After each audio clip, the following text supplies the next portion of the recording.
Hello students, welcome back. आज हम बात करेंगे अपने नए topic electric field due to a point charge. चलिए इसको करते हैं। क्या है ये? एक टेस्ट चार्ज एक प्लस क्यू चार्ज रखा हुआ है ओरिजिन पर, है ना, क्योंकि ग्राफिकली चीज़ों को मानेंगे समझने के लिए, ताकि उसकी पोजीशन को डिस्क्राइब करना इजी हो।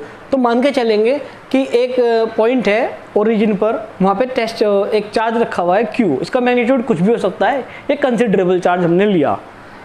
और एक टेस्ट चार्ज रखा हुआ है इससे पर्टिकुलर दूरी पर पी पॉइंट पर, जहाँ पर क्या रखा हुआ है, टेस्ट चार्ज रखा हुआ है।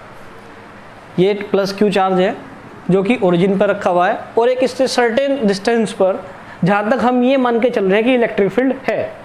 अब हमें को क्या बताना है? इलेक्ट्रिक फील्ड तो वहाँ है, ये हमको पता है, कितना है ये पता करना है ना, वैल्यू मालूम करनी है।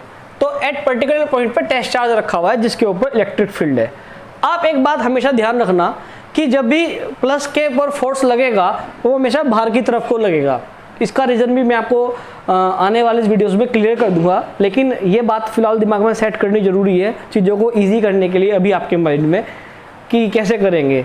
जब भी प्लस चार्ज आपको गिवन होगा, आप ये बात ध्यान रखना कि फोर्स बाहर की तरफ को लगेगा, और जब भी माइनस होगा तो फोर्स अंदर की तरफ को लगेगा। अब मैंने जो बोला मैं इसी को अप्लाई कराता हूँ आपको। ये इसके कारण इस पर फोर्स लगेगा, तो अब इस पे फोर्स लगेगा। अब सपोज करो ये फुटबॉल है और मैं इधर खड़ा, या तो मैं फुटबॉल पे लात ऐसे मारूंगा इधर से, या फुटबॉल पे लात मैं उधर से ऐसे मारूंगा।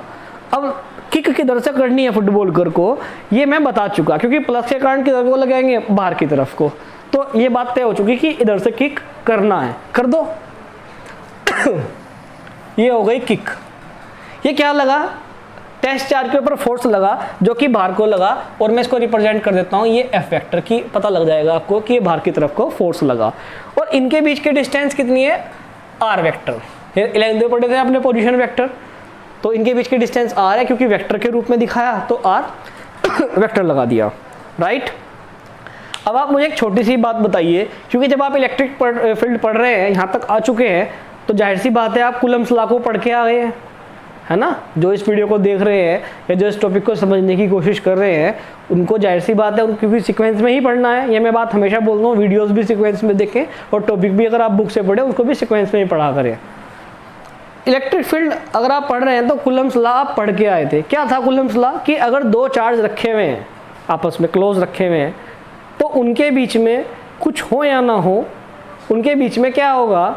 इंटरेक्शन होगा। क्या होगा? इंटरेक्शन होगा, उनके बीच में फोर्स लगेगा। वो एक जैसे चार्ज हो या वो फिर अपोजिट चार्ज हो, ऐसा ही है ना। अब यहाँ पे क्या रखे हुए हैं?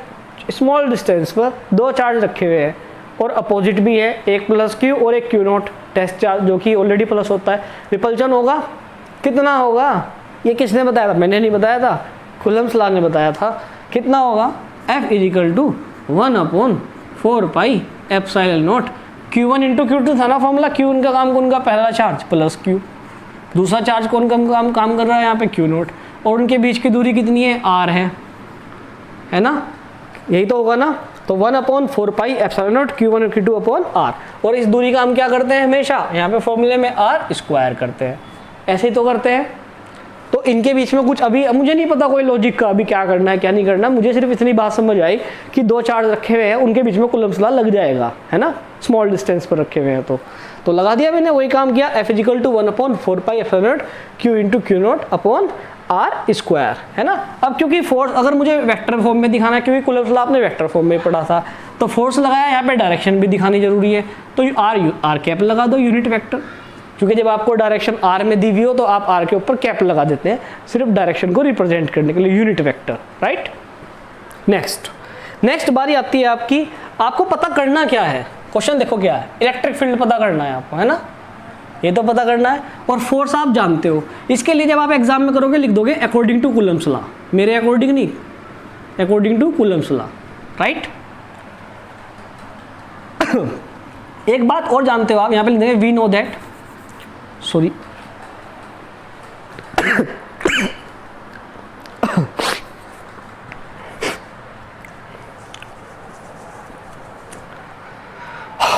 यहाँ पे आप एक बात और नोट कर लोगे, वो क्या करोगे? एक बात और देखोगे यहाँ पर कि वी नो दैट, है ना, हम जान, हालांकि आपको पता तो कुछ है नहीं है पर फिर भी लिख दो we know that. We know that क्या, you know that, what you know, आप जानते हैं, मैंने बताया था फॉर्मूला बार बार लगेगा। एफ का फॉर्मूला कितना होता है, क्यू नॉट ई, राइट। इलेक्ट्रोस्टैटिक का फॉर्मूला लगा दिया। जब कुछ समझ में नहीं आता तो जो समझ में आता है वही कर देना चाहिए।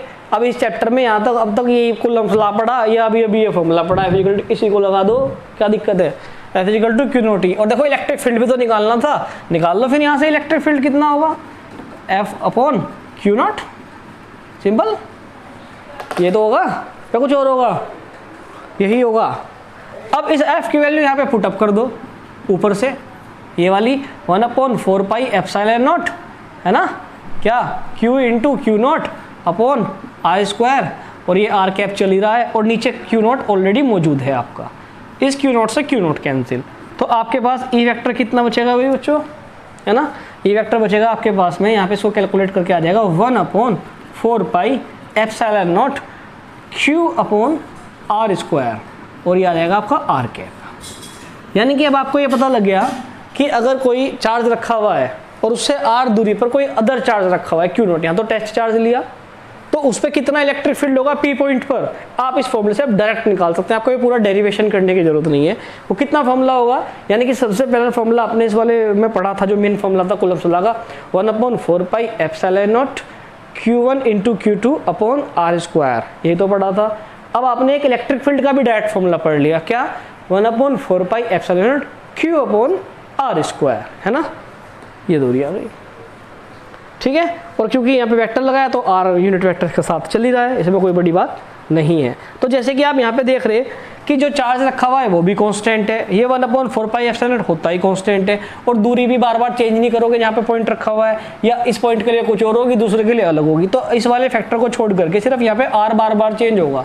तो यहाँ से आप क्या देख रहे, ई इनवर्सली प्रोपोर्शनल है आर स्क्वायर के, तो इसका मतलब क्या है, electric field inverse square law को फॉलो करता है। जितनी ज़्यादा दूरी होगी उतना कम इलेक्ट्रिक फील्ड होगा। किस हिसाब से वेरी करेगा, इस फॉर्मूले के अकॉर्डिंग वेरी करेगा, राइट। तो electric field is the inversely proportional to the square of distance between them. और इसका एक मतलब और है स्टूडेंट्स, जब ऐसा होगा इसका मतलब ये होता है कि जो फील्ड होता है ना वो सिमेट्री में होगा। कैसे होगा, सिमेट्री में। ये इंपॉर्टेंट बात है, मैं आपको समझा देता हूँ कैसे, कि ध्यान से देखना, अभी ये चीज़ पिक्चर क्लियर कर लीजिए दिमाग में, ठीक है, क्योंकि मैं बोर्ड गंदा करने जा रहा हूँ। कैसे, ये दूरी r है, ये P पॉइंट रखा हुआ है। अब r दूरी पर जो भी सर्किल बनेगा, जितना फील्ड यहाँ है उतना ही r दूरी पे यहाँ होगा, उतना ही यहाँ पे होगा, उतना ही यहाँ पे होगा।